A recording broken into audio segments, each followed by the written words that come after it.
Treasurer, thank you for joining me.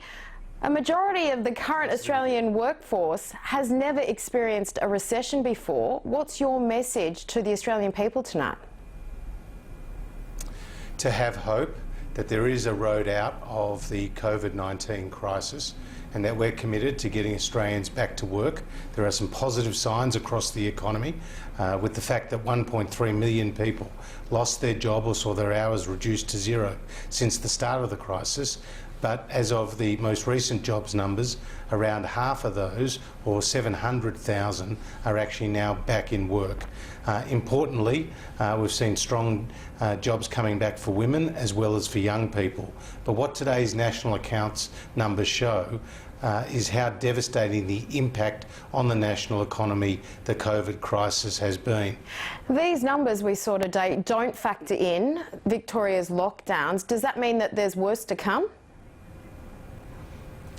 Well, certainly the situation in Victoria is very difficult for all concerned, but the numbers have started to come down and the Premier has committed to providing a detailed plan on Sunday as to the roadmap out, and given that Victoria is a quarter of the national economy, it's going to be vitally important that Victoria is able to manage the crisis going forward and that the jobs come back. WA and Queensland treasurers say their hard border closures have helped the economy, despite the tourism industry's troubles being a major contributor to the GDP drop. What do you say to that? Well, I don't think the hard border closures have helped anybody, let alone those economies. The fact of the matter is that the hard border closures are leading to cruel outcomes.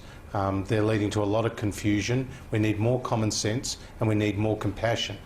We've seen Anastasia Palaszczuk welcome the AFL Grand Final into Queensland. Do you see it as hypocrisy that other people aren't allowed to travel to that state? Well, I'd like to hear the Premier give an answer as to why people can go to Queensland for the football, but someone can't go to Queensland to use a partly funded Commonwealth hospital to get vital medical treatment. There does seem to be some hypocrisy right there. Will you bring forward the final two phases of legislated tax cuts? The tax cuts are coming in stages, and we are considering the timing of those other stages, and any decisions we take will be made in the context of the budget on October the 6th. Out of our tax cuts, you're going to see one big tax bracket between $45,000 and $200,000 with a marginal rate of tax of no more than 30 cents in the dollar. That will see 94% of Australians paying a marginal rate of no more than 30 cents in the dollar, and that compares to just 63% today.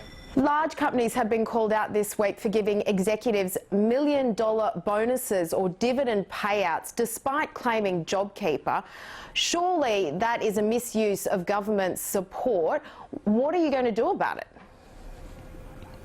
Well, businesses need to make their own decisions as to the level of dividends that they pay or the level of bonuses that they pay. They're accountable to their shareholders for that. We want profitable companies in Australia because profitable companies employ people, and JobKeeper has been all about supporting people in jobs. Treasurer, surely you don't think that that passes the pub test?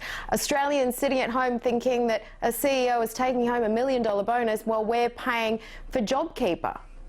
Those businesses have obviously gone through a period of distress, and the focus of those businesses and the focus of JobKeeper is keeping their staff employed. If it wasn't for JobKeeper, we would have seen unemployment 5 percentage points higher than it is today.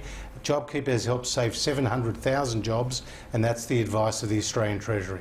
I'm not debating the worthiness of the JobKeeper scheme, but do you really think it's appropriate that the heads of these businesses that are getting taxpayer money to keep staff are getting million-dollar bonuses in this climate? Well, again, decisions about individual companies and individual bonuses and the size of dividends are made by companies themselves, and they're accountable to their shareholders. And our focus is on keeping Australians in jobs and helping them get back to work as the economic recovery gets underway. How long do you think it will take for our economy to recover to pre-pandemic levels? I think it will take some years for Australia and indeed for the global economy to recover fully. There are some tough times ahead, and our immediate focus is on getting people through the teeth of this crisis. Which direction do you see these numbers tracking in the next quarter? Well, Treasury have said that for the September quarter they're expecting it either to be flat or to be slightly negative. Again, that will depend on what we see in Victoria over the weeks ahead. Okay, thank you so much, Josh Frydenberg, for your time. Good to be with you.